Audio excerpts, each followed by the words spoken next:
बार की जगह 12 लिख दिया। एक बार और बार 7 होते हैं। एक दिन में, कहने का तात्पर्य कि सुबह से लेकर के शाम तक 10,000 राजा उस धनुष में लग गए, लेकिन धनुष नहीं टूटा। तीसरे विद्वान ने तर्क दिया कि ऐसा भी नहीं है, भूप सहस 10, सहस माने ये सहस्त्रार्जुन के लिए इशारा है और 10 माने 10 मुख के लिए इशारा है। एक ही दिन में रावण लग गया और फिर बाणासुर लग गया, सहस्त्रार्जुन लग गया, और दोनों ने आकर के धनुष उठाना चाहा, धनुष नहीं उठा।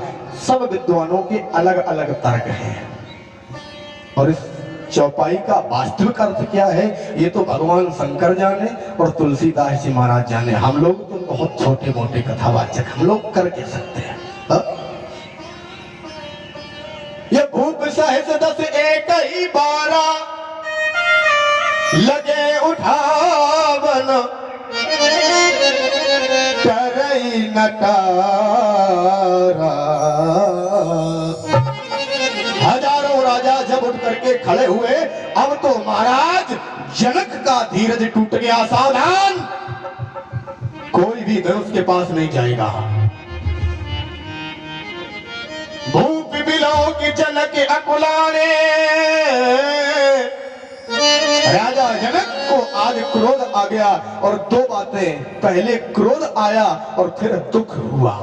क्रोध में कहे गए अरे कोई भी धनुष को नहीं छुएगा, बहुत हो गया उपहास, बहुत हो गया मजाक।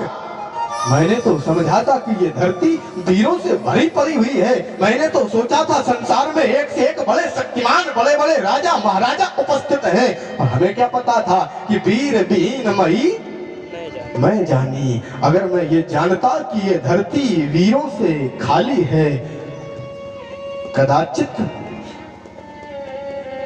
मैं ये संकल्प न करता।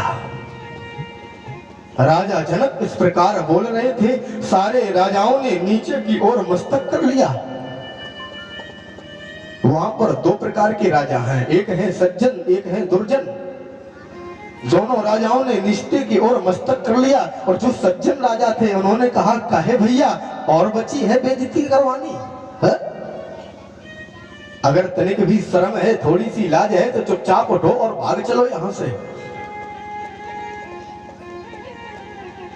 क्यों आए थे यहाँ पर जब धनुष तोड़ नहीं सकते, और कितनी बेइज्जती करवाओगे? देखो तो राजा जनक लगातार उल्टा सीधा बोल रहे हैं, राजा जनक बराबर बोल रहे हैं और कोई भी राजा हिला नहीं। गजब की बात, आश्चर्य की बात। सज्जन राजाओं ने कहा क्यों भैया, काहे ये कुर्सी नहीं छोड़ रहे हो, चलो यहां से। तो दूसरा बोला अरे शांति से बैठे रहो, अगर धनुष हमसे नहीं टूटा तो टूटा तो किसी से भी नहीं है, हा? और जब किसी से नहीं टूटा तो राजा जनक अपनी बिटिया कुंवारी थोड़े बिठाए रहेंगे, कुछ ना कुछ तो करेंगे। क्या करेंगे? बोले अभी गुरुजी आएंगे, गुरुजी कहेंगे अगर धनुष नहीं टूटा तो क्या हुआ, सीता से कह दो अपने हाथ में माला ले, घूमे, जो अच्छा लगे उसके गले में डाल दे, हो सकता है तब जुगाड़ लग जाए। हा? कहने का मतलब राजा जनक लगातार अपशब्द बोल रहे हैं, लगातार सुना रहे हैं, लेकिन राजाओं की आशा टूटी नहीं है, अभी भी आशा लगाए हैं। राजा जनक ने सतानंद जी की ओर देखा, गुरुजी क्या बात है, मैं इतनी देर से क्रोधित हो रहा हूं, बड़े कटु शब्द बोले, लेकिन कोई राजा उठा क्यों नहीं? सतानंद जी ने कहा महाराज इन राजाओं को अभी आशा है। काय की आशा?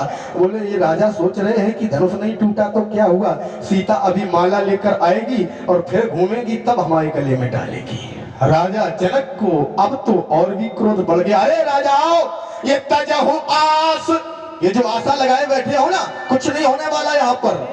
ये तजहु आस निज निज ग्रह जाऊं। और रही बात, अगर आप लोग चिंता कर रहे हो कि हमारी बिटिया कुंवारी बैठेगी, तो लिखा न विधि वैदेही विवाह, लिखा न विधि